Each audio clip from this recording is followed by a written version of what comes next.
In this class, we are going to start the managerial economics.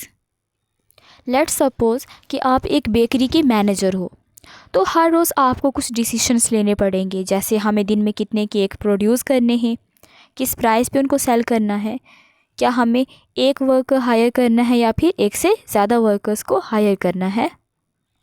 उसके अलावा हमें देखना है कि हमें क्या नए ओवन की ज़रूरत है कि नहीं, मतलब हमें और इन्वेस्टमेंट करनी चाहिए कि नहीं।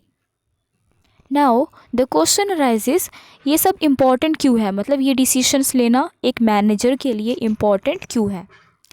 If you bake too many cakes, अगर आप बहुत सारे केक्स बना दोगे तो आप क्या करोगे, रिसोर्सेज को वेस्ट कर दोगे, क्योंकि जो सेल होगी वो कम केक्स की होगी और आपके बहुत सारे जो केक्स हैं वो इन्वेंट्री में बच जाएंगे।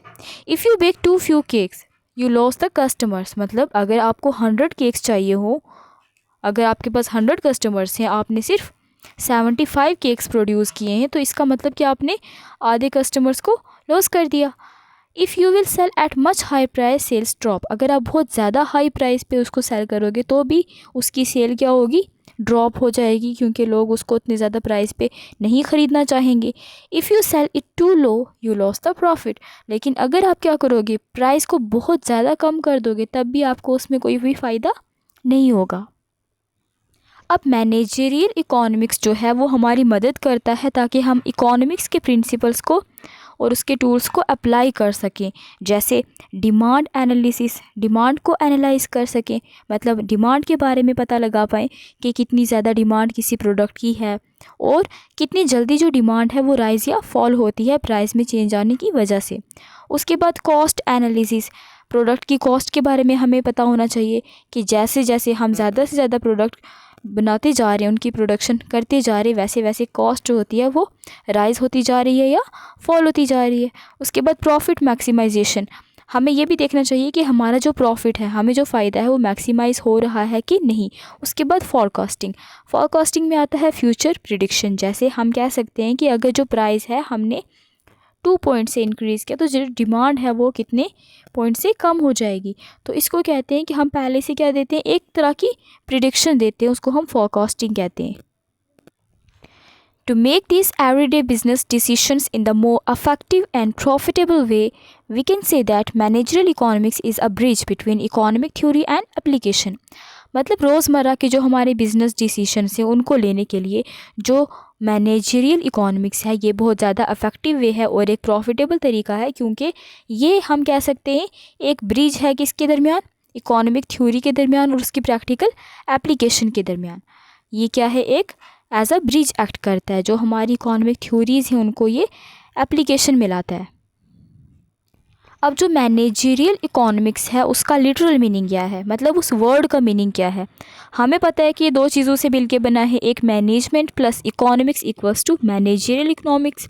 मैनेजमेंट का मतलब होता है डिसीजन मेकिंग, प्लानिंग या फिर डायरेक्टिंग एंड कंट्रोलिंग समथिंग। उसके अलावा इकोनॉमिक क्या होती है, इकोनॉमिक होती है कि हम जब जहाँ पे स्कार्स रिसोर्स के बारे में स्टडी करते हैं कि उनको कैसे एलोकेट करें, कैसे उनको यूज़ करें ताकि हमें ज़्यादा से ज़्यादा सेटिस्फेक्शन मिल सके हमारी अनलिमिटेड वांट्स को। Now, managerial economics is the branch of economics that apply economic theories, concepts and tools to solve the practical problems of business, management and decisions making. Managerial economics जो है वो एक branch है economics की ही, जो कि economics theory को apply करती है ताकि ये क्या कर सके, जो बिजनेस डिसीजन से उनको प्रॉपरली ले सके, उनको प्रॉपरली मैनेज कर सके। It has some features, it can connect the abstract economic theory, abstract मतलब जो रियल लाइफ में एग्जिस्ट नहीं करती। अब हम अगर किसी भी इकोनॉमिक थ्योरी की बात करें, हम अपने इर्द गिर्द रोज़ उसकी एप्लीकेशन को नहीं देख पाते। फॉर एग्ज़ाम्पल हम बात करें अगर फिलिप्स कर्व की, कि अनएम्प्लॉयमेंट और जो इन्फ्लेशन है उनके दरमियान कैसा रिलेशनशिप है, नेगेटिव रिलेशनशिप है। ऐसा हम थ्योरी में तो पढ़ते हैं पर हमने कभी भी इसको प्रैक्टिकली अपनी आंखों से होता हुआ नहीं देखा विद रियल वर्ल्ड प्रैक्टिसेस। मतलब जो मैनेजरियल इकोनॉमिक्स है ये क्या करती है, जो एब्स्ट्रैक्ट इकोनॉमिक थ्योरी है उसको रियल वर्ल्ड बिजनेस प्रैक्टिसेस में क्या करती है, यूज़ करती है। उसके अलावा ये मैनेजर्स की हेल्प करती है डिसीशंस लेने में कि उनको कितनी प्रोडक्शन करनी है, कितना प्राइस सेट करना है, इन्वेस्टमेंट कितनी लेवल की करनी है, और ज़्यादा इन्वेस्टमेंट करनी है कि नहीं करनी, और डिमांड फॉरकास्टिंग करने में, डिमांड की प्रिडिक्शन के लिए ये हमारे लिए हेल्पफुल होती है कि अगर हमने प्राइस हाई किया तो डिमांड पे इसका क्या असर पड़ेगा। उसके बाद कॉस्ट एंड प्रॉफिट्स के बारे में ये हमें बताता है। It uses both micro economics, ये माइक्रो इकोनॉमिक्स के टूल्स जैसे कि demand, supply, cost, market structures, इनका भी यूज़ करता है, और साथ में मैक्रो इकोनॉमिक्स जैसे कि inflation, interest rate, national income. Business decisions में जितने भी हमें डिसीशंस लेने पड़ते हैं उसमें ये माइक्रो इकोनॉमिक्स के टूल का भी यूज़ करता है और मैक्रो इकोनॉमिक्स के टूल्स का भी ये यूज़ करता है। Now we have few definitions of the managerial economics. As per McNair and Merriam, managerial economics is the use of economic modes of thoughts to analyze business situation। मतलब जिसमें हम economics modes of thoughts का use करते हैं, economic thoughts का use कर सकते हैं बिज़नेस सिचुएशन को एनालाइज करने के लिए। इकोनॉमिक्स की हेल्प से हम क्या करते हैं, बिज़नेस की सिचुएशन को एनालाइज करते हैं कि आखिर बिज़नेस में हो क्या रहा है। According to professor Evan J Douglas, managerial economics is concerned with the application of economic principles and methodologies to the decision-making process within the firm or organization under the conditions of uncertainty। Professor Evan J Douglas ये बात कहते हैं कि हम कैसे apply कर सकते हैं इकोनॉमिक की प्रिंसिपल्स को, मैथडोलॉजीज़ को डिसीजन मेकिंग प्रोसेस में किसी भी फर्म या फिर ऑर्गेनाइजेशन के अंडर जहाँ पे हमारे पास अनसर्टिनिटी होती है, मतलब ऐसी सिचुएशन होती है जो कि हम पहले से प्रिडिक्ट नहीं कर सकते। उस केस में हम कैसे डिसीशंस लेते हैं इकोनॉमिक प्रिंसिपल्स और मैथडोलॉजीज़ को यूज़ करके। As per Spencer and Siegelman, the integration of economic theory with business practices for the purpose of facilitating decision making and forward planning by management। ये बात कहते हैं कि मैनेजरियल इकोनॉमिक्स क्या है, इंटीग्रेशन है। मतलब इंटीग्रेशन का मतलब होता है जोड़ना, किसी चीज़ को इंटीग्रेट करना। Economic theory with business practices, मतलब कैसे हम इकोनॉमिक थ्योरी को इंटीग्रेट कर सकते हैं, जोड़ के रख सकते हैं बिजनेस प्रैक्टिसेस के साथ for the purpose of facilitating decision making. किस लिए, ताकि हम उसमें डिसीजन ले सकें और एक प्रॉपर प्लानिंग क्या कर सकें, बना सकें। Now the question arises why the managerial economics is required। हमने इकोनॉमिक्स के स्टार्टिंग में पढ़ा था कि जो रिसोर्सेज हैं वो बहुत स्कार्स हैं और लिमिटेड हैं, बट उनके अल्टरनेटिव यूजेस हैं। मतलब एक जो रिसोर्स है वो मल्टीपल चीज़ों के लिए यूज़ हो रहा है। Thus there arise a proper need to manage the scarce resources. इसीलिए उन रिसोर्सेज को प्रॉपरली मैनेज करके रखना ज़रूरी है। We need to study the managerial economics for the efficient allocation of resources। हमें managerial economics की ज़रूरत इसीलिए होती है ताकि हम resources का efficient allocate कर सकें, उनको efficient allocate कर सकें। अब efficient allocation होता क्या है? Using the available resources in such a way that they produce the maximum possible satisfaction of the wants without any waste। जो रिसोर्सेज हमारे अवेलेबल अवेलेबल हैं उनको इस तरीके से यूज़ करना कि हम मैक्सिमम पॉसिबल सेटिस्फेक्शन क्या कर सके, उससे अचीव कर सके। जितनी उससे सेटिस्फेक्शन पॉसिबल है उसका मैक्सिमम क्या कर सके, अचीव कर सके विदाउट एनी वेस्ट, विदाउट उनको वेस्ट किए। अब इस फिगर में ध्यान से देखो, यहाँ पे क्या दिया, unlimited choice and limited resources. हमने पढ़ा कि जो रिसोर्सेज हैं वो लिमिटेड हैं, वो स्कार्स हैं और उनके क्या हैं, मल्टीपल यूजेस हैं, उनके मल्टीपल यूजेस हैं। एक जो रिसोर्स है वो अलग अलग जगहों पे यूज़ हो रहा है। अब वहाँ पे प्रॉब्लम अराइज होती है किसकी, चॉइस की। और कैसी चॉइस, अनलिमिटेड चॉइस। सपोज़ जो मिल्क है उसको हम यूज़ कर सकते हैं स्वीट्स बनाने में, डेली कंजम्पशन में। उसके बाद फैक्ट्रीज़ में और भी बहुत ज़्यादा प्रोडक्ट्स बनाने के लिए यूज़ हो रहा है। तो उसमें हमें बहुत सारी चॉइस है, या तो हम उसको कंज्यूमर कि डायरेक्ट वांट जो है उसको सेटिस्फाई करने के लिए सेल करें, या तो हम उसको फैक्ट्रीज़ में सेल करें, या तो हम उसको स्वीट मेकर की शॉप्स पे सेल करें। तो हमारे पास अनलिमिटेड चॉइस है कि हम उसको किसी भी तरह से यूज़ कर सकते हैं। जितना जिस प्रोडक्ट का यूज़ जो है, जितना जिस रिसोर्स का यूज़ जो है वो ज़्यादा है, मतलब जितनी वो मल्टीपल फील्ड में यूज़ हो रहा है उतनी हमारी चॉइस बढ़ती जाएगी, हमें चूज़ करना पड़ेगा। तो अनलिमिटेड चॉइस है हमारे पास। उसके बाद इसकी वजह से 3 टाइप्स ऑफ प्रॉब्लम्स अराइज होती हैं। व्हाट टू प्रोड्यूस, क्या प्रोड्यूस करना है, हाउ टू प्रोड्यूस, कैसे प्रोड्यूस करना है, फॉर होम टू प्रोड्यूस, किसके लिए प्रोड्यूस करना है। अब जो व्हाट टू प्रोड्यूस है, इसमें हमें डिसाइड करना है कि हमें प्रोड्यूस क्या करना है।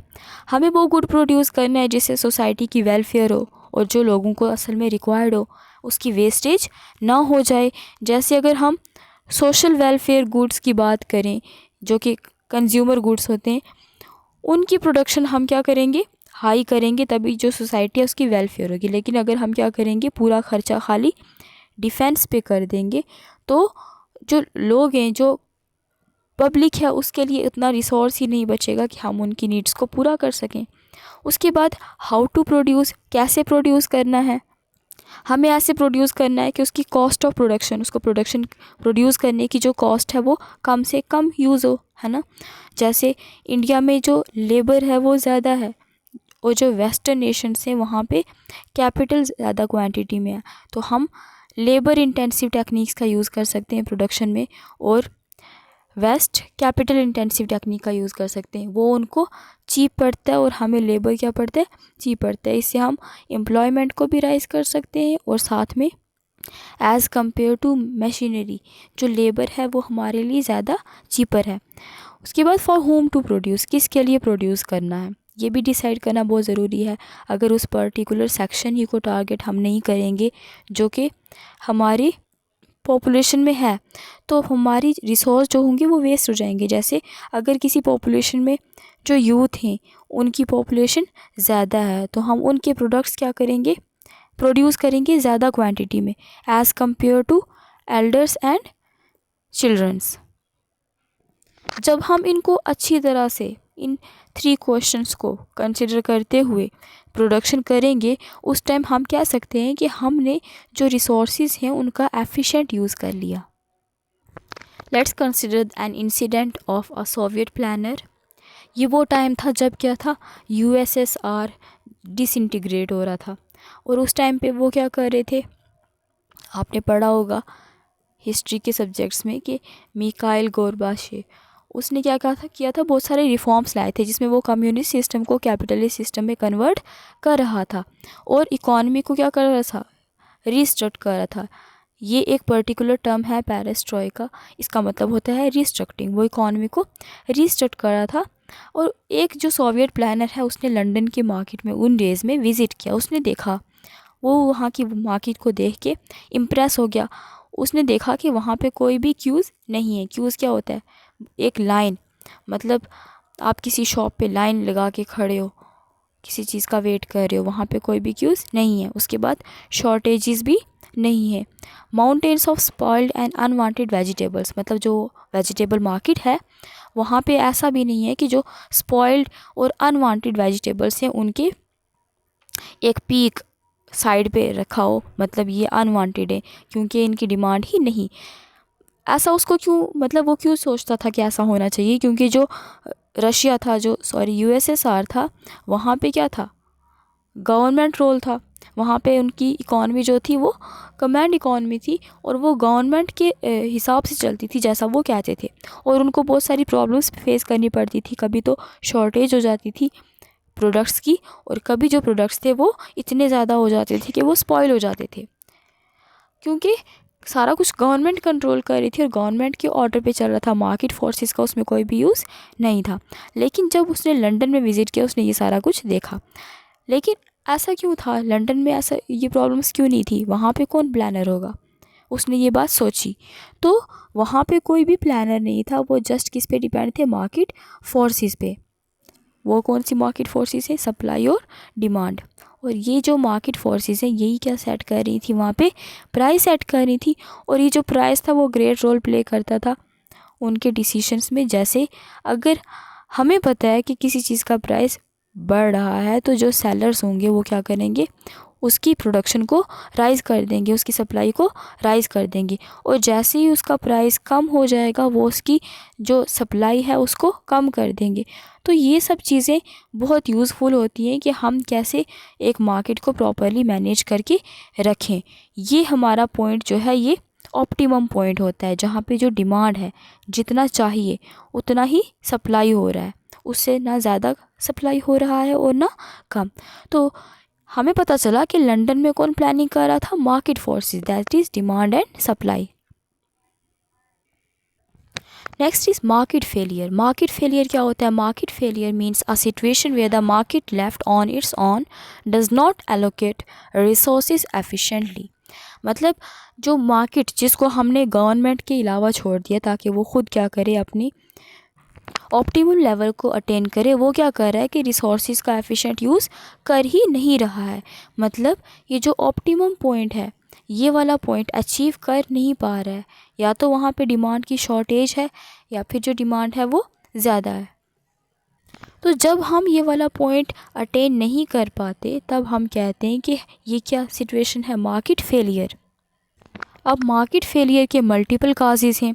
First one is public goods like street lightning और national defence that everyone uses but private firms don't want to provide because they can't easily charge users.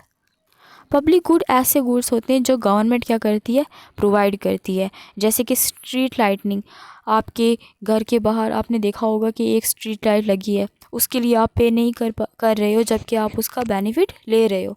इसी तरह मल्टीपल इंडिविजुअल्स उसका बेनिफिट ले रहे हैं, कोई भी उसके लिए पे नहीं कर रहा। उसी तरह नेशनल डिफेंस, हम सारे नेशनल डिफेंस के लिए पे नहीं कर रहे, तो इसके लिए कोई भी पे नहीं कर रहा। ये क्या है कि प्राइवेट फर्म्स इसको प्रोवाइड नहीं करना चाहते, इस स्ट्रीट लाइटनिंग को प्राइवेट जो फर्म्स हैं वो प्रोवाइड नहीं करना चाहते because they can't easily charge users, क्योंकि वो यूज़र्स को चार्ज ही नहीं कर पाते, वो नहीं इसके लिए क्लेम कर पाते किसी भी चार्जेस को या फिर मनी को। Next is externalities, side effects of production और कंजम्पशन।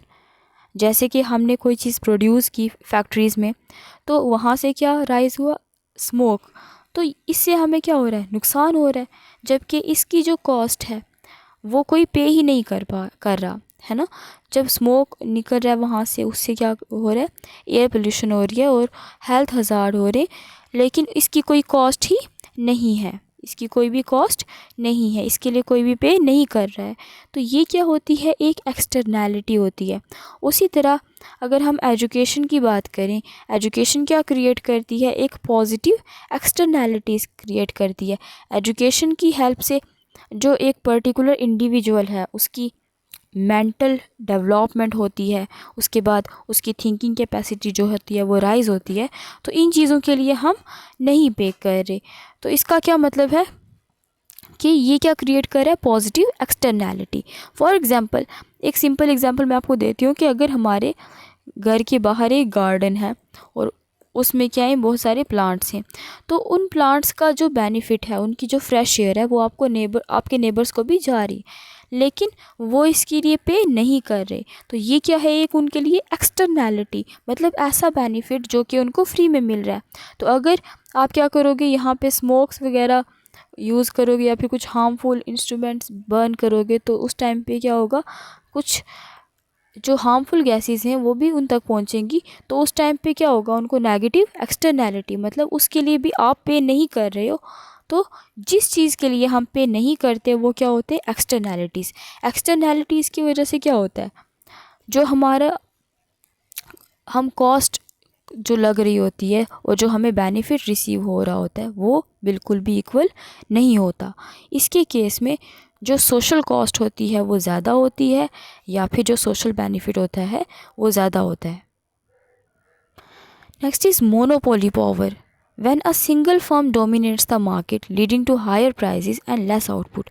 मतलब जब एक सिंगल फर्म जो है वो मार्केट को लीड करता है तो वो ऑब्वियस सी बात है, अगर प्राइस इतना होगा वो इतना चार्ज करेगा, तो इस लेवल पे वो इतनी ही आउटपुट क्या होगा, प्रोवाइड कर पाएगा, क्योंकि लोग ख़रीदेंगे ही नहीं।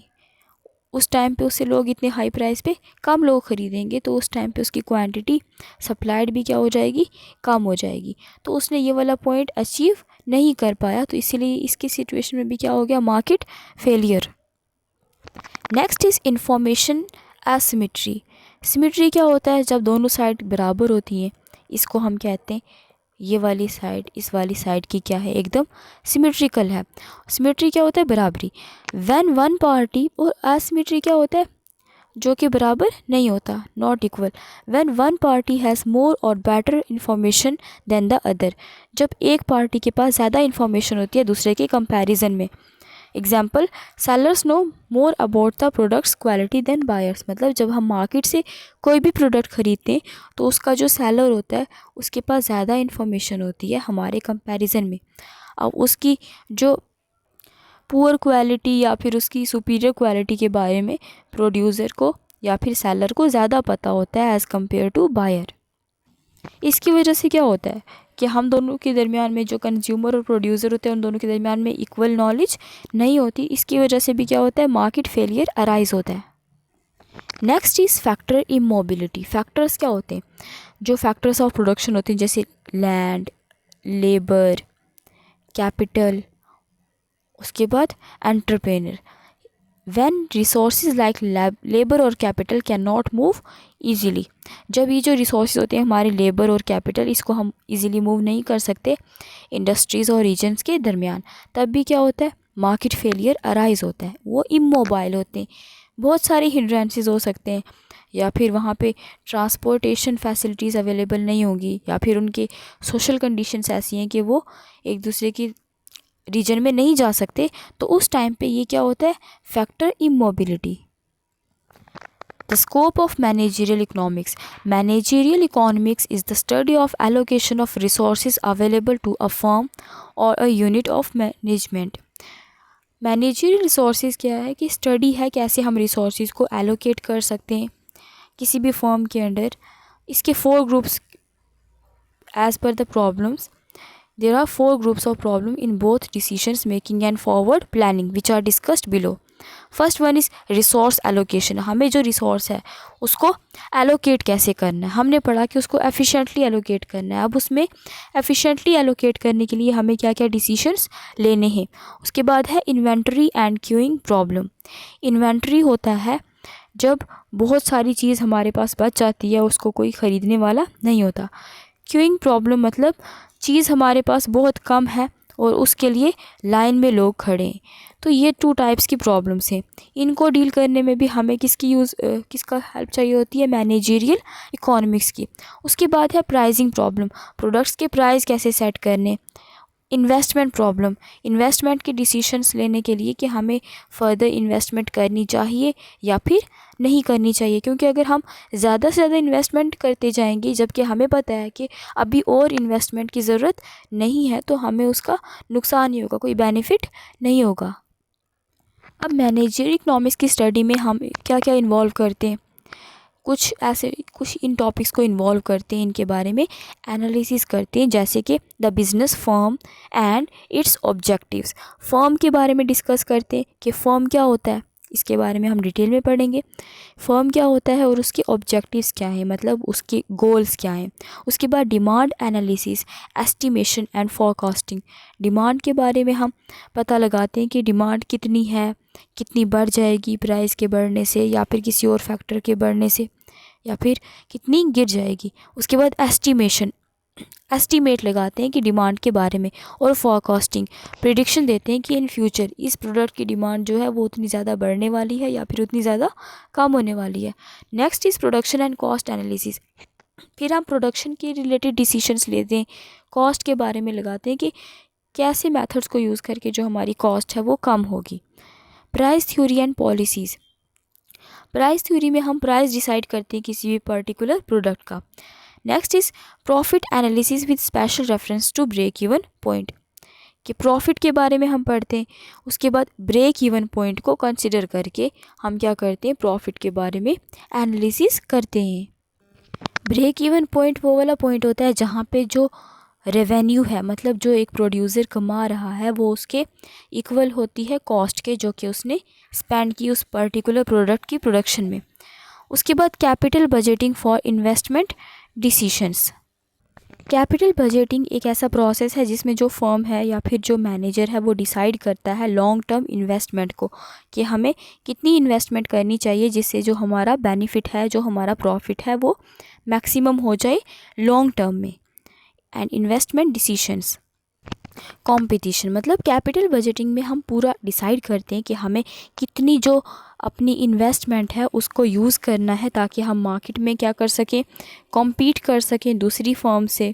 उसके अलावा हमारा जो प्रॉफिट है वो मैक्सिमम से मैक्सिमम हो जाए और हमारी इनोवेशन हर चीज़ क्या हो जाए, प्रॉपर तरीके से हैंडल हो जाए। Managerial economics and other disciplines. Managerial economics is linked with the various other fields of the study like microeconomic theory. Roots of managerial economics springs from the microeconomic theory. मतलब इसकी roots कहाँ लाई करती हैं, micro economic theory में। हम ऐसा कहते हैं कि जो मैनेजरियल इकोनॉमिक्स है वो applied form of micro economic है। Price theory, demand concepts, and theories of market structures are few elements of microeconomics used by managerial economists.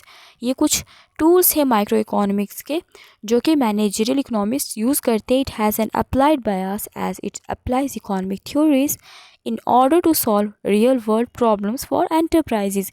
मतलब ये जो अप्लाइड इकोनॉमिक थ्योरीज हैं उनको यूज़ करती है, माइक्रो इकोनॉमिक्स की थ्योरीज़ को यूज़ करती है रियल वर्ल्ड की सिचुएशन को हैंडल करने में और डिसीजन मेकिंग प्रोसेस में। अब मैक्रो इकोनॉमी की बात करें तो as compare to micro economic इस फील्ड का लिटिल रेलिवेंस है मैनेजरियल इकोनॉमिक्स में, लेकिन फिर भी कुछ कुछ टूल्स जो है मैक्रो इकोनॉमिक्स के वो बहुत हेल्पफुल है मैनेजरियल इकोनॉमिक्स में, जैसे national income forecasting. The latter could be an important aid to the business condition analysis, which is turned could be valuable input for forecasting the demand for specific product groups. मतलब हम simple way में बात करें तो macro economics इसमें कैसे helpful है, क्योंकि मैक्रो इकोनॉमिक में तो हमें पता है ना एग्रीगेट पॉपुलेशन के बारे में हम स्टडी करते हैं। जब हमें प्रिडिक्शंस देनी होती हैं एग्रीगेट्स के बारे में उस टाइम पे हम क्या यूज़ करते हैं, मैक्रो इकोनॉमिक्स के कंसेप्ट्स को यूज़ करते हैं मैनेजरियल इकोनॉमिक्स के डिसीजन मेकिंग प्रोसेस में। Next is operations research. This field is used in managerial economics to find out the best of all possibilities. मतलब जितनी भी possibilities हमारे पास हैं उसमें से best कौन सी है। Linear programming is a great aid in decision making in business and industry as it can help in solving problems like determination of facilities on machine scheduling, distribution of commodities and optimum product mix etc. Next coming units में हम इसके बारे में detail में पढ़ेंगे। अभी आप सिर्फ इतना समझ लो कि जो ऑपरेशन रिसर्च है इसकी हेल्प से हमारा जो मैक्सिमम पॉइंट होता है जिस पे हमें सबसे ज़्यादा सेटिस्फेक्शन मिलती है हम वो वाला पॉइंट क्या करते, अटेन करते। बेस्ट ऑफ ऑल पॉसिबिलिटीज़, हमारे पास एक पॉसिबिलिटी ये है और एक पॉसिबिलिटी ये है, इसमें से जो बेस्ट होगा वो हम किसकी हेल्प से चूज़ कर सकते हैं, ऑपरेशन रिसर्च की हेल्प से। Theory of decision making. Decision theory has been developed to deal with the problem of choice or decision making under uncertainty. Decision making जो थ्योरीज़ हैं उसको हम कैसे यूज़ कर सकते हैं चॉइस बनाने में, कि हमें किसी पर्टिकुलर रिसोर्स को किस चीज़ में यूटिलाइज़ करना है और किस चीज़ में कितना यूटिलाइज़ करना है। उसके बाद हम अनसर्टेनिटी के सिचुएशन में डिसीशंस कैसे ले सकते हैं। किसी भी चीज़ की डिमांड को हम ये नहीं कह सकते कि वो सर्टेन है, फ्यूचर में कुछ भी हो सकता है, उसकी डिमांड फॉल भी हो सकती है और राइज भी हो सकती है और फॉल भी हो सकती है। तो इसके केस में हमारे पास क्या होना चाहिए, एक डिसीजन मेकिंग सिस्टम होना चाहिए ताकि हम उसके यूज़ करके डिसीजन बना सकें कि किस फैक्टर से इसकी डिमांड राइज हो सकती है और क्या करने से इसकी डिमांड फॉल हो सकती है। Now statistics helps in empirical testing of theory. Empirical testing क्या होता है, जिसमें हमारे पास कोई प्रूफ हो, ऐसी टेस्टिंग जिसमें हमारे पास क्या हो, प्रूफ भी हो। With it help better decisions relating to demand and cost functions, production, sales और डिस्ट्रीब्यूशन और taken. Managerial economics is heavily dependent on statistical methods, क्योंकि जो मैनेजरियल इकोनॉमिक्स है वो खाली थ्योरीज़ का यूज़ नहीं करती बल्कि थ्योरीज़ को प्रैक्टिकल वे में यूज़ करती है। और प्रैक्टिकल वे में तभी यूज़ कर पाएगी जब इसके पास क्या होगा, डाटा होगा। और डाटा को हैंडल करने के लिए हमें किसकी ज़रूरत होती है, स्टैटिस्टिक्स की ज़रूरत होती है। तो स्टैटिस्टिक्स जो है वो मैनेजरियल इकोनॉमिक्स में बहुत ज़्यादा रोल प्ले करता है। Next is management theory and accounting. Maximization of profit has been regarded as the central concept in the theory of the firm in microeconomics. Microeconomics में हमने पढ़ा था कि एक जो फर्म है उसका ओवरऑल गोल क्या होता है कि वो प्रॉफिट को क्या कर दे, मैक्सिमाइज़ कर दे। लेकिन रिसेंट ईयर्स में हम बात करते हैं कि सिर्फ मैक्सिमाइजेशन उसका गोल नहीं होता बल्कि सेटिस्फाइंग। अब हम मैक्सिमाइजेशन को कंसिडर नहीं कर रहे, अब हम ऐसी चीज़ को कंसिडर करें जो उसको सेटिस्फाई कर दे, जिस प्रोसेस के अंदर उसको क्या मिले, सेटिस्फेक्शन मिले। सपोज़ एक इंडिविजुअल है, उसकी जो इनकम है वो क्या है, 10,000, लेकिन ये उसकी मैक्सिमम इनकम है जो कि वो प्रीफर करता है। अब उसकी सेटिस्फाइंग इनकम कौन सी है, द लोवेस्ट इनकम जिस पे वो काम करना चाहेगा वो उसकी क्या है, सेटिस्फाइंग इनकम है। तो वो 7,000 पे भी वर्क करता है, उसको क्या मिलती है, सेटिस्फेक्शन मिलती है। तो ये होती है उसकी सेटिस्फाइंग इनकम और ये है उसकी मैक्सिमाइजिंग इनकम, जो सबसे ज़्यादा इनकम वो प्रेफर करता है और इस पे वो क्या करता है, सेटिस्फाई है, मतलब काम एटलीस्ट वो काम करना चाहता है 7,000 पर। Next is economic analysis in managerial decisions making. सबसे पहली बात कि एनालिसिस होता क्या है। Analysis means breaking down a complex issue into smaller parts to understand it better. जब हम किसी बड़ी चीज़ को स्मॉलर पार्ट में करके उसके बारे में स्टडी करते हैं, उसके छोटे छोटे पार्ट्स में, तो उस टाइम पे हमारे पास उसकी बेटर नॉलेज होती है। It involves examining, interpreting and evaluating elements of a problem in a logical way.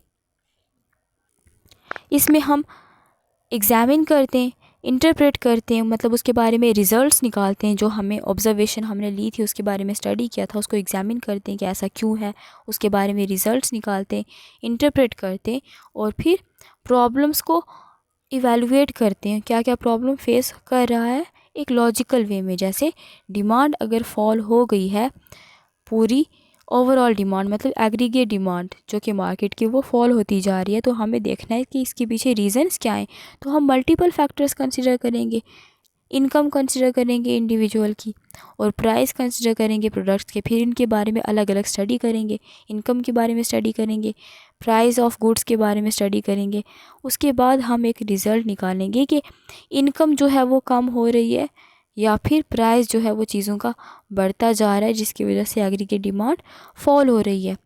Example, analysing a fall in sales by studying demand, कि हम जो सेल्स हैं उसमें जो फॉल है वो किस वजह से आ रहा है, उसको फाइंड आउट करते हैं डिमांड को स्टडी करके, उसके प्राइस को स्टडी करके, कंपटीशन को और कंज्यूमर बिहेवियर को, इन सब चीज़ों को स्टडी करके हम क्या फाइंड करते हैं कि सेल्स में जो है वो फॉल क्यों आ रहा है।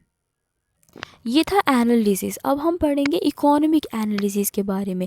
Economic analysis is the application of economic principles, tools and techniques to study how scarce resources are used to achieve different ends. मतलब इकोनॉमिक एनालिसिस एक ऐसा प्रोसेस है जिसमें हम क्या करते हैं, अप्लाई करते हैं इकोनॉमिक्स के प्रिंसिपल्स को, टूल्स को, टेक्निक्स को स्कार्स रिसोर्सेज के यूजेस को स्टडी करने के लिए कि कैसे हमें उनको यूज़ करके मैक्सिमम सेटिस्फेक्शन अचीव करनी है। उसके लिए हमें कुछ क्वेश्चंस को आंसर करना पड़ता है। व्हाट शुड बी प्रोड्यूस्ड, कि क्या प्रोड्यूस करना है, हाउ शुड बी प्रोड्यूस्ड, कैसे प्रोड्यूस करना है, for home should be produce it, तो किसके लिए प्रोड्यूस करना है। जब हमें इन तीनों चीज़ों के आंसर्स अच्छे से मिल जाएंगे, एक प्रॉपर वे में मिल जाएंगे, तो जब हम यूटिलाइजेशन करेंगे रिसोर्स की वो एफिशिएंट वे में होगा। In management decision making in economic is economic in nature. अब ये जो मैनेजमेंट में डिसीजन मेकिंग इकोनॉमिक नेचर का क्यों है, क्योंकि इसमें हमें चॉइस करनी पड़ती है, हमें चूज़ करना पड़ता है best alternative considering objectives and constraints. Constraints होते हैं कि हमारे पास हर चीज़ जो है वो लिमिट में है, इसीलिए हमारे ऊपर बहुत सारी लिमिटेशंस हैं। हमारे पास अगर ₹100 है तो ये हमारा क्या है, कॉन्स्ट्रेंट, इससे ज़्यादा हम रुपीस खर्च नहीं कर सकते। अब इसमें हमें डिसाइड करना है कि हम इसको किस चीज़ पे खर्च करें, हमें मैक्सिमम सेटिस्फेक्शन मिले। अब इकोनॉमिक एनालिसिस के टाइप्स क्या होते हैं, micro and macro analysis.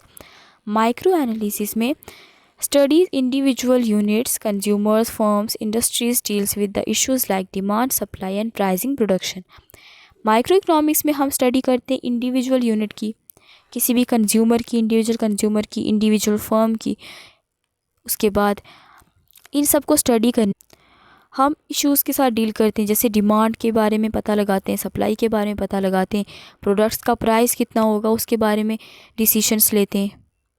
For example एक फर्म जो है वो एनालाइज कर रही है कंज्यूमर्स की डिमांड किसी भी नए प्रोडक्ट के लिए। मार्केट में एक नया प्रोडक्ट आया, अब जो फर्म है वो जानना चाहती है कि उसकी डिमांड कितनी ज़्यादा इंक्रीज़ हो रही है, डे बाय डे इंक्रीज़ हो रही है या फिर डे बाय डे फॉल होती जा रही है। अब जो मैक्रो इकोनॉमिक एनालिसिस है इसमें हम स्टडी करते हैं होल, मतलब पूरी पॉपुलेशन को स्टडी करते हैं। It deals with national income, employment, inflation, growth. ये किसके साथ डील करता है, मैक्रो वेरिएबल्स के, जो कि पूरी सोसाइटी के रिलेटेड होते हैं। जैसे नेशनल इनकम किसी पर्टिकुलर इंडिविजुअल से रिलेटेड तो है नहीं, पूरी कंट्री की इनकम को जब हम कंसिडर करेंगे वो क्या होती है, नेशनल इनकम। उसके बाद एम्प्लॉयमेंट, इन्फ्लेशन, ग्रोथ, ये सब किसके रिलेटेड है, पूरे ग्रुप के रिलेटेड है, पूरे एग्रीगेट लेवल पे है। इसलिए ये किसका सब्जेक्ट मैटर है, मैक्रो इकोनॉमिक एनालिसिस का। Example, government studying GDP growth rate, मतलब गवर्नमेंट क्या स्टडी कर रही है, जीडीपी की ग्रोथ रेट को, तो ये किसके अंडर आ जाएगा, मैक्रो एनालिसिस के। Next is partial and general equilibrium analysis. जो पार्शियल इक्विलिब्रियम है वो क्या होता है कि जब हम किसी एक वेरिएबल को कंसिडर करते हैं या फिर मार्केट को कंसिडर करते हैं एक पर्टिकुलर टाइम पे और सब चीज़ों को कांस्टेंट रख के, जब मतलब किसी एक चीज़ के बारे में स्टडी करते हैं, एक चीज़ के इक्विलिब्रियम के बारे में स्टडी करते हैं, दूसरी सारी चीज़ों को कांस्टेंट रख के, इसको हम कहते हैं पार्शियल इक्विलिब्रियम एनालिसिस की। इसमें हम पार्शियलिटी कर रहे होते हैं, बाकी सब के बारे में स्टडी नहीं कर रहे होते, खाली एक ही के बारे में स्टडी कर रहे होते हैं और क्या मानते हैं कि बाकी सारे क्या हैं, कांस्टेंट हैं। जैसे कि हम वीट की डिमांड के बारे में स्टडी करते हैं और एज्यूम क्या कर लेते हैं कि जो राइस है उसका प्राइस जो है वो अनचेंज्ड रहेगा, राइस का प्राइस चेंज नहीं होगा, उस टाइम पे वीट की डिमांड कितनी होगी। जनरल इक्विलिब्रियम में क्या होता है, studies interaction of all markets together, interdependence, मतलब ये क्या होता है, इंटरडिपेंडेंस होती है पूरी मार्केट की और इसमें हम पूरी मार्केट को एक ही बार स्टडी करते हैं। इसमें हम वीट भी कंसिडर करेंगे, राइस को भी कंसिडर करेंगे और जो सीरियल्स या फिर फूड ग्रेन्स हमारे पास हैं उनको भी कंसिडर करेंगे। Example, rise in petrol prices affects transport, food prices, inflation. देखो इसमें सारा कुछ एक साथ कंसिडर किया है कि पेट्रोल के प्राइस बढ़ने की वजह से किस पे अफेक्ट पड़ा, ट्रांसपोर्ट पे अफेक्ट पड़ा, फूड के प्राइस पे अफेक्ट पड़ा और इन्फ्लेशन आ गया। Next is static, comparative static and dynamic analysis. Static analysis में क्या होता है कि हम एक सिंगल पॉइंट ऑफ टाइम पे जो प्रॉब्लम होती है उसको स्टडी कर रहे होते हैं, एज्यूमिंग नो चेंज, और एज्यूम क्या करते हैं कि कोई भी चेंज नहीं आ रहा। For example, present equilibrium price of rice, कि आज जो प्राइस है राइस का उसका वो कितना है, ये क्या होता है हमारा एक स्टैटिक होता है, मतलब अभी ये चेंज नहीं हो रहा है, अभी ये एक पर्टिकुलर पॉइंट पे स्ट्रक हो गया हुआ है, तो ये किसी पर्टिकुलर पॉइंट ऑफ टाइम पे ही होता है हमेशा, इसमें क्या होता है कोई भी चेंजेस नहीं आ रहे होते। Next is comparative static analysis, compares to equilibrium during one time change. देखो पहले में क्या था कि हमारा इक्विलिब्रियम एक ही था, हमने उसमें बताया कि हमारा इक्विलिब्रियम प्राइस ये है और इक्विलिब्रियम क्वालिटी ये है। अब ये जो कंपैरेटिव स्टैटिक एनालिसिस है, इसमें क्या है, हम टू इक्विलिब्रियम्स के बारे में स्टडी करते हैं। फॉर एग्जांपल ये हमारे क्या हैं, टू इक्विलिब्रियम पॉइंट्स हैं। इनके बारे में हम क्या करेंगे, एक कंपैरेटिव स्टडी करेंगे, तभी इसको क्या कहते हैं, कंपैरेटिव स्टैटिक एनालिसिस। ये एक स्टैटिक पॉइंट है और ये भी एक स्टैटिक पॉइंट है। जब हम इन दोनों का कंपैरिजन करेंगे उस टाइम पे हम क्या कहेंगे, ये है comparative static analysis. Price of rice before and after a tax, जैसे टैक्स लगने से पहले जो प्राइस था राइस का वो इतना था, टैक्स लगने के बाद वो राइज होके इतना हो गया। तो अब हम इसके बारे में किसकी हेल्प से स्टडी करेंगे, हमारे पास टू डिफरेंट इक्विलिब्रियम पॉइंट्स आ गए, हम कंपैरेटिव स्टैटिक एनालिसिस को यूज़ करके इसके बारे में स्टडी करेंगे। Next is dynamic analysis, studies variables over time and adjustment process. मतलब इसमें हमारे पास कोई एक पॉइंट नहीं दिया होता या फिर कोई दो पॉइंट नहीं दिए होते, इसमें हमारे पास क्या होता है, ओवर द टाइम बात होती है, पूरे टाइम को। जैसे how investment leads to income growth year after year, कैसे इन्वेस्टमेंट की वजह से जो इनकम है वो हर साल के बाद बढ़ती ही जा रही है। अब ये तो कंटिन्यूसली ग्रोइंग प्रोसेस है, तो ये एक डायनामिक प्रोसेस है, इसको हम किसी कंपेयर करके स्टडी नहीं कर सकते। Next is positive and normative analysis. Positive क्या होता है, एक ऐसा कंसेप्ट जिसमें हम देखते हैं कि क्या है, प्रेजेंट सिचुएशन के बारे में ये खाली बताता है। जैसे अगर प्राइस ज़्यादा इंक्रीज़ होता जा रहा है तो ये कहेगा कि प्राइस जो है वो राइज़ हो रहा है। ये जस्ट सिचुएशन के बारे में बताता है कि ऐसा है या फिर ऐसा हो रहा है। जबकि नॉर्मेटिव एनालिसिस उस पर कमेंट करता है, ये कहता है कि क्या होना चाहिए। पॉजिटिव बताता है कि क्या है और नॉर्मेटिव क्या बताता है कि क्या होना चाहिए, मतलब ये होने क्या हमारी सोसाइटी में होना चाहिए उसके बारे में नॉर्मेटिव एनालिसिस हमें बताता है। It ensures the optimal use of scarce resources for maximum profit और वेलफेयर, कि हम कैसे जो रिसोर्सेज हमारे पास स्कार्सिटी में हैं उनका कैसे ऑप्टिमम यूज़ कर सकते हैं ताकि हमें मैक्सिमम प्रॉफिट मिले, हमारी मैक्सिमम वेलफेयर हो। Managerial economics and decision making case study.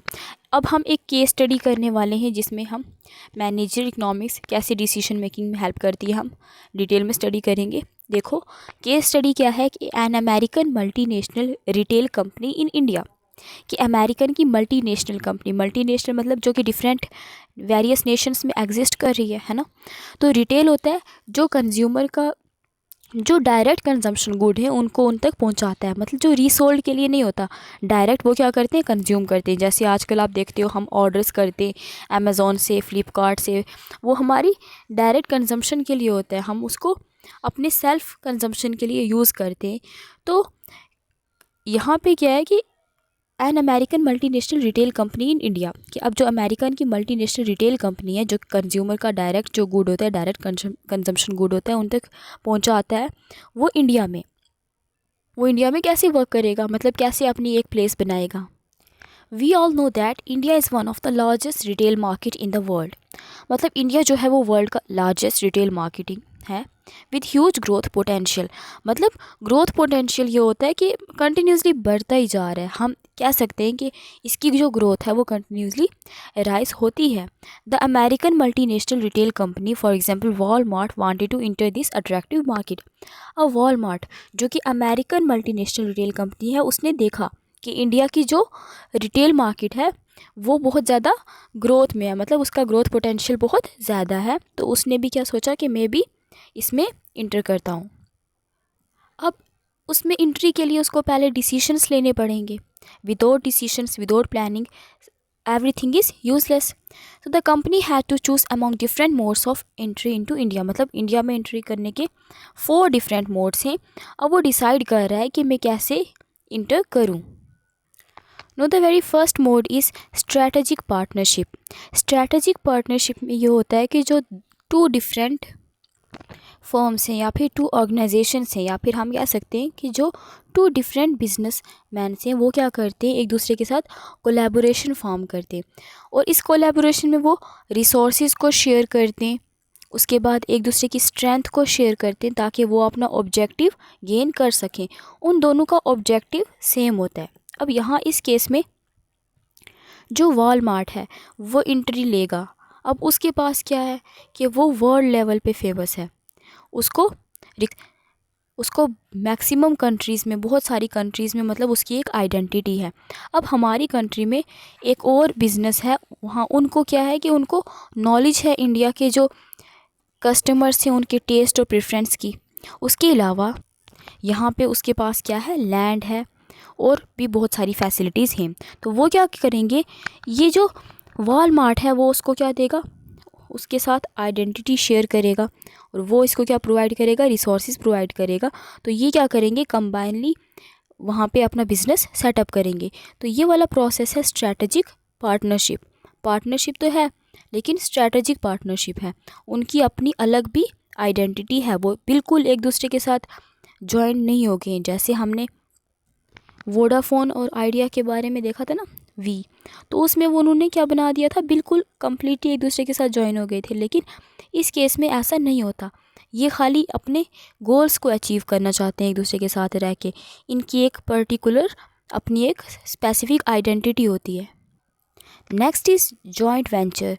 Joint venture भी स्ट्रैटेजिक पार्टनरशिप की तरह ही होता है, लेकिन इसमें डिफरेंस क्या होता है, यहाँ पे उसकी अपनी आइडेंटिटी रहती है, जबकि वो एक दूसरे के साथ काम कर रहे होते हैं एक पर्टिकुलर गोल को अचीव करने के लिए। लेकिन जॉइंट वेंचर में क्या होता है, वो कम्प्लीटली ज्वाइन कर लेते हैं, उनकी अपनी आइडेंटिटी नहीं रहती, वो एक ज्वाइन करके एक नया बिज़नेस सेटअप करते हैं। जैसे कि हमने एग्जांपल ली वोडाफोन और आइडिया की, उन्होंने कंबाइन कर दिया अपना और उन्होंने क्या बना दिया, वी। तो ये क्या है, एक जॉइंट वेंचर है, मतलब एक दूसरे की हेल्प कर रहे हैं, रिसोर्सेज यूज़ कर रहे हैं, एक दूसरे की स्ट्रेंथ यूज़ कर रहे हैं, लेकिन उनकी स्पेसिफिक आइडेंटिटी अब नहीं है। उन्होंने कंबाइन हो के A+B=AB एक नया बिज़नेस सेटअप कर दिया, उसको क्या नाम दे दिया, AB। मतलब अब हम ये नहीं कहते कि ये A है या फिर ये B है, उनकी कोई अपनी पर्टिकुलर आइडेंटिटी नहीं बची, वो बिल्कुल क्या है, एक दूसरे के साथ कंबाइन हो गए, उन्होंने एक नया बिज़नेस सेटअप कर लिया। स्ट्रैटेजिक पार्टनरशिप में क्या था, उनका अपना अपना बिज़नेस था। जैसे वॉलमार्ट या फिर किसी और कंपनी ने जिसने पार्टनरशिप की थी, उनकी अपनी आइडेंटिटी थी। लेकिन इस केस में अगर वो जॉइंट वेंचर करते तो वो कम्प्लीटली एक न्यू फॉर्म में हमारे पास आता। अब वो वॉलमार्ट नहीं रह जाता, अब उसका नाम चेंज होके कुछ और हो जाता है, क्योंकि अब उसमें दो बंदे ज्वाइन होके उन्होंने कुछ थर्ड प्रोडक्ट बनाया है। उसके बाद फॉरेन डायरेक्ट इन्वेस्टमेंट। इसमें क्या होता है कि अगर वॉलमार्ट क्या करे, अब पैसा लगाए यहाँ पे इंडिया में। Next is foreign direct investment.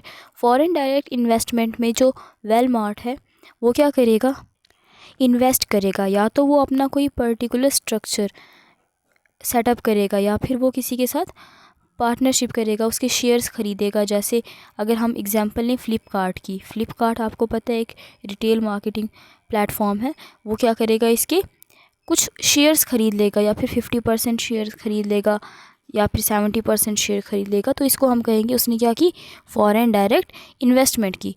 उसके बाद होली ऑन सब्सिडियरी, कम्प्लीटली अपना बिज़नेस सेटअप करेगा, किसी के साथ कोई पार्टनरशिप नहीं, किसी की कोई हेल्प नहीं, अपनी बिल्डिंग्स वहाँ पे कंसिडर करेगा, उसके बाद हायर करेगा, उसके बाद प्रोडक्ट्स को सेल करेगा। मतलब बिल्कुल स्टार्टिंग से वो क्या करेगा, सेटअप करेगा। इसमें क्या होगा, सब कुछ कौन ऑन करेगा, वॉलमार्ट ही ऑन करेगा, मतलब किसी तीसरे की या फिर किसी दूसरे की कोई भी उसमें पार्टनरशिप नहीं होगी।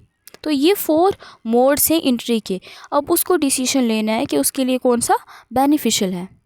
लेकिन अब कंस्ट्रेंट्स क्या थे जब उसने एंट्री की, लिमिटेशंस क्या थी एट दैट टाइम, मतलब 2007 था तब, 100% FDI in multi brand retailing was not allowed in India.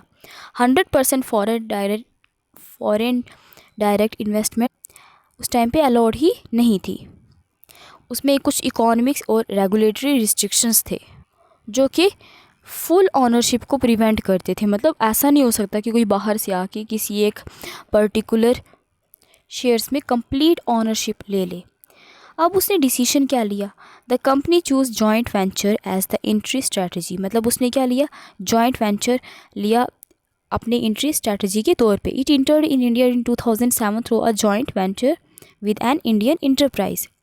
अब इंडियन इंटरप्राइज के साथ उसने क्या किया, कोलैबोरेट किया और एक अपनी अलग बिजनेस सेटअप कर लिया। हमने पढ़ा था ना, जॉइंट वेंचर में उनकी अपनी स्पेसिफिक आइडेंटिटी फिर नहीं रहती। अब उसका वर्किंग मॉडल क्या था, उसने एक cash and carry wholesale outlet construct किया। मतलब ये ऐसा प्लेटफॉर्म है जहाँ पे जो कंज्यूमर्स हैं या फिर जो बायर्स हैं वो खुद जाते हैं, प्राइस को पे करते हैं और उससे प्रोडक्ट ख़रीद के लाते हैं। एज अ होल सेल ये एक्ट करता है। Supply products to an Indian retail partner, वो किसको प्रोडक्ट सप्लाई कर रहा था, एक इंडियन रिटेल पार्टनर को। एज अ होल सेल वो क्या करता था, प्रोडक्ट सप्लाई करता था। This would indirectly give it a share in India's customers retail market. मतलब डायरेक्ट तो वो नहीं आ पाया, क्योंकि डायरेक्टली कंज्यूमर्स के से कौन इंटरेक्ट करता था, ये इंडिया का जो रिटेल पार्टनर था वो इंटरेक्ट करता था। ये उससे ख़रीदता था और फिर कंज्यूमर्स को सेल करता था। लेकिन इनडायरेक्टली इसने क्या किया कि इंडियाज़ के मार्केट शेयर में पार्ट लिया। अब क्या हुआ, उसका आउटकम क्या निकला कि the strategy did not achieve the companies goal of becoming a strong player in India's retail sector. मतलब इससे वो एक होलसेल काम कर रहा था, तो अब वो उसको सेल करता था अपने इंडिया के पार्टनर को। अब वो कंज्यूमर्स के साथ इंटरेक्ट करता था, उनको सेल करता था। उसकी वजह से इंडिया में इसकी इतनी स्ट्रॉन्ग आइडेंटिटी नहीं बन पाई, लोग इसको नहीं जान पाए और ये इतना ज़्यादा फेमस नहीं हो पाया, जिसकी वजह से इसको क्या हुआ, उतना ज़्यादा प्रॉफिट भी नहीं हुआ। उसको बहुत सारे चैलेंजेस फेस करने पड़ते थे। रेगुलेटरी रिस्ट्रिक्शंस, मतलब बहुत सारे रूल्स और रेगुलेशंस थे। जैसे हमने पढ़ा ना, 100% फॉरेन डायरेक्ट इन्वेस्टमेंट पॉसिबल नहीं थी 2007 में। उस तरह से और भी बहुत सारे रेगुलेटरी रिस्ट्रिक्शंस थे, ऑपरेशनल इश्यूज़ थे। अब ये अपने आप को ऑपरेट करने के लिए मतलब एक पर्टिकुलर जगह पे अगर हम काम कर रहे हैं, वहाँ पे हमारी ऑपरेशन भी अच्छी खासी होनी चाहिए। उसके बाद limited direct consumer access, direct consumer access इनका था ही नहीं, क्योंकि ये क्या थे, एज अ होलसेल काम कर रहे थे। तो उसके रिज़ल्ट में ये एंड हो गया 2014 में। तो हमें क्या पता चला कि रेगुलेटरी इन्वायरमेंट प्लेस अ की रोल इन बिजनेस डिसीजन। जैसा इन्वायरमेंट वहाँ पे चल रहा होता है, जहाँ पे हम एक बिज़नेस सेटअप करते हैं, वो बहुत ज़्यादा इम्पॉर्टेंट रोल प्ले करता है हमारे बिज़नेस के डिसीशंस में। उसके बाद हमें एक राइट स्ट्रैटेजी अपनानी चाहिए ताकि हमें क्या मिले, सक्सेस मिले। अब उसने जॉइंट वेंचर चूज़ किया जिसमें उसको क्या मिला, सक्सेस नहीं मिला। इवन लार्ज मल्टीनेशनल में fails if economic, legal and cultural factors are not fully considered. मतलब अब वॉलमार्ट एक वर्ल्ड लेवल पे फेमस कंपनी थी, मतलब एक वर्ल्ड लेवल पे फेमस प्लेयर, वो क्या हुआ कि डिफ़ीट हो गया इंडिया में आके, क्योंकि उसने जो स्ट्रैटेजी थी वो अच्छी नहीं बनाई। अगर हम डिसीशंस अच्छे से नहीं लेते तो किसी को भी जो फेलियर है वो फेस करना पड़ सकता है। उसके बाद लीगल और कल्चरल फैक्टर्स भी इसके ऊपर बहुत ज़्यादा इम्पैक्ट डालते हैं कि हमारा सक्सेस लेवल कहाँ तक जा सकता है। अब मैनेजरियल इकोनॉमिक्स की हेल्प से हम ऑल्टरनेटिव्स के बारे में भी जान सकते हैं कि किसी कंपनी का एक ऑल्टरनेटिव क्या हो सकता है। जैसे हम अमेज़ॉन और फ्लिपकार्ट की बात करें, ये एक दूसरे की क्या है, ऑल्टरनेटिव्स हैं। कंस्ट्रेंट्स मतलब क्या, उनके ऊपर कौन कौन सी रिस्ट्रिक्शंस हो सकती हैं, कौन कौन सी लीगल रिस्ट्रिक्शंस हैं या फिर इकोनॉमिक रिस्ट्रिक्शंस हैं या फिर कल्चरल रिस्ट्रिक्शंस हैं। उसके बाद रिस्क, हमें क्या क्या रिस्क फेस करना पड़ सकता है, ये हमें पहले से ही पता होना चाहिए, तभी हम उसके लिए वेल प्रिपेयर होंगे। उसके बाद लॉन्ग टर्म इम्पैक्ट क्या होगा, अगर हम कोई बिज़नेस सेटअप कर रहे, लॉन्ग टर्म में अगर हमें बेनिफिट नहीं हुआ तो उसका कोई भी फ़ायदा नहीं है। अब उसने वॉलमार्ट ने 7 ईयर्स तक काम किया, 2007 से लेकर 2014 तक, लेकिन लॉन्ग टर्म इम्पैक्ट उसका मतलब कंज्यूमर्स के साथ अच्छा रिलेशनशिप नहीं बन पाया, उनके साथ वो कॉन्टैक्ट में नहीं आ पाया, अपनी एक आइडेंटिटी नहीं बना पाया। तो लॉन्ग टर्म में जो एक पर्टिकुलर ऑर्गेनाइजेशन है या फिर कोई भी प्लेटफॉर्म है, कोई भी कंपनी है, उसको बहुत ज़्यादा फेमस हो जाना चाहिए ताकि उसके बहुत सारे कंज्यूमर्स हो जाएं। लेकिन अगर लॉन्ग टर्म हमारा इम्पैक्ट अच्छा नहीं है तो मतलब हमारी सालों की मेहनत क्या हो गई, बेकार हो गई।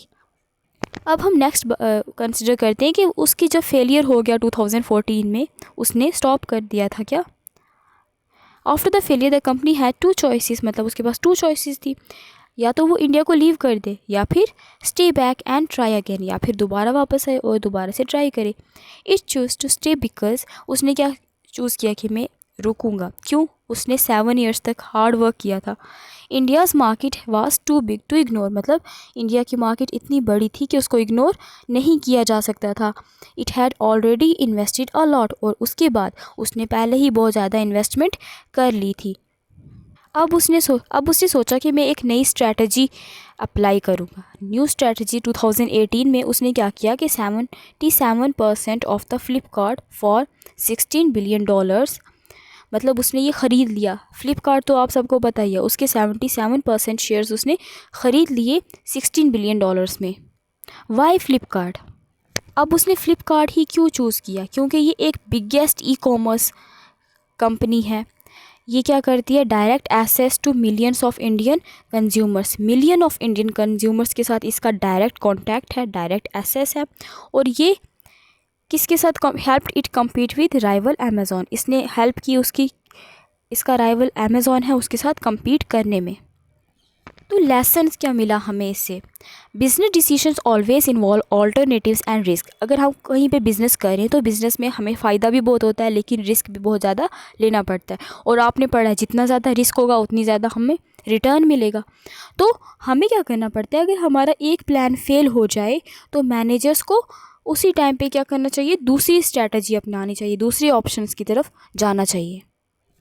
Now we are going to discuss some of the basic characteristics of the managerial economics. Traditional economics में क्या होता है कि हमारे पास जस्ट थ्योरीज़ होती हैं, एक पर्टिकुलर कंसेप्ट होता है, जैसे कि जो डिमांड है वो प्राइस से इन्वर्सली रिलेटेड है। तो ये क्या है हमारा, किस में आता है? ट्रेडिशनल इकोनॉमिक्स में। अब इसमें क्या होता है? मैनेजरियल इकोनॉमिक्स क्या रोल प्ले करती है? Decision science, tools and techniques of analysis. इसमें वो क्या प्रोसेस होता है? इसमें जस्ट हमारे पास टूल्स होते हैं किसी चीज़ को मेज़र करने के लिए, वो टेक्निक्स होती है। मतलब हमारे पास कोई सोल्यूशन इसमें नहीं आता, इसमें जस्ट हमारे पास थ्योरेटिकल पार्ट होता है। अब जो डिसीजन प्रॉब्लम्स होते हैं उसमें मैनेजरियल इकोनॉमिक्स क्या करती है?